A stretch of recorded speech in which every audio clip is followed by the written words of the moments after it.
প্ৰতিদিন টাইমৰ সমূহ দৰ্শকক মাঘ বিহুৰ শুভেচ্ছা জ্ঞাপন কৰিছোঁ আৰু এইখিনি মুহূৰ্তত আমি কাজিৰঙাত উপস্থিত আছোঁ। কাজিৰঙাৰ পৰিৱেশ এইখিনি মুহূৰ্তত দেখুৱাবলৈ ভিডিঅ'জন চোৱা হাজৰিকাক মই অনুৰোধ জনাইছোঁ। আচলতে প্ৰতি বছৰে যদি চোৱা যায় কাজিৰঙা ৰাষ্ট্ৰীয় উদ্যান কৰ্তৃপক্ষই মাঘ মাহৰ প্ৰথমটো দিনত বনকৰ্মীসকলক বিহুৰ জলপান তথা পিঠা পনা উপহাৰ হিচাপে দি আহিছে।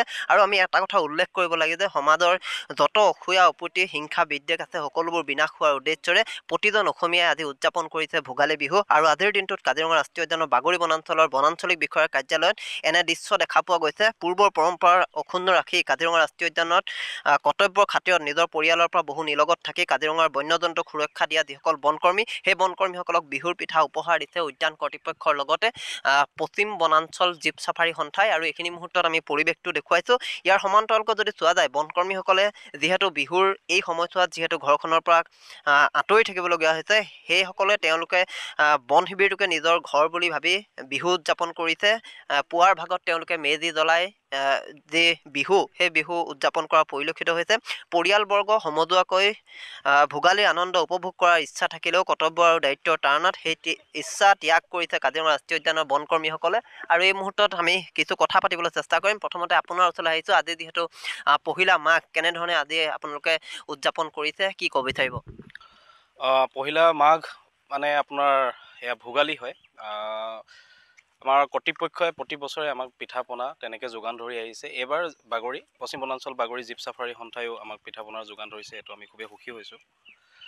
আৰু মেজি জ্বলোৱা ইতিমধ্যে আপোনালোকৰ হৈছে বা নিশা কেনেধৰণে গ'ল কৰ্তব্যৰ মাজতে মানে আমি সকলোখিনিয়ে ডিউটিৰ মাজতে ঠিক আপোনাৰ অলপ সময় উলিয়াই পিনি তাৰে আমি অকণমান সময় ভোগালী উদযাপন কৰিলোঁ। ধন্যবাদ জনাইছোঁ। আপোনালোকৰ ওচৰলৈ আহিছোঁ। দেখা পোৱা গৈছে যে মাঘ বিহুৰ দিনটোত তেওঁলোকৰ হাতে হাতে বন্দুক নহয় তেওঁলোকৰ আচলতে পিঠা লৈ তেওঁলোকে ইতিমধ্যে বিহু উদযাপন কৰা পৰিলক্ষিত হৈছে। আপোনাৰ ওচৰলৈ আহিছোঁ যিহেতু ঘৰলৈ মনত পৰিছেই প্ৰথমবাৰ আপুনি আজি এই অৰণ্যৰ মাজত বিহু উদযাপন কৰিছে কি ক'ব? সেইটো কাৰণে আমি এইটো ফাৰ্ষ্ট টাইম বিহু উদযাপন কৰিছোঁ আমি ইয়াতে। ইভাগেতো বিহু সময়ত আমি এনেকৈ আঁতৰি বিহু পাতি পোৱাই নাই। এইবাৰ ফাৰ্ষ্ট টাইম মানে বন্দুক থৈ পেলাই পিঠা খাইছোঁ এয়া বিহু তেনেকৈ আৰু ভাল লাগিছে। মনত বহুত মনত পৰিছে। কিন্তু মনত পৰিলেও আমি এতিয়া কৰ্তব্যত যিহেতু থাকিবলগীয়া হৈছে বিহু টাইমত আচলতে বেছিহে হয় মানে সেইটো কাৰণে যাব নোৱাৰোঁ। তো ইয়াতে পালন কৰিছোঁ আৰু চবেই। আজি আপোনালোকক বিহু পিঠা উপহাৰ দিছে উদ্যান কৰ্তৃপক্ষ জীপ চাফাৰী সন্থাই। ঘৰলৈ মনত পৰিছে এই যিসমূহ পিঠা ঘৰত খোৱাৰ যি আনন্দ সেই আনন্দলৈ মনত পৰিছে। আপোনাক ধন্যবাদ জনাইছোঁ এই সুন্দৰ পৰিৱেশ দেখুৱাৰ বাবে।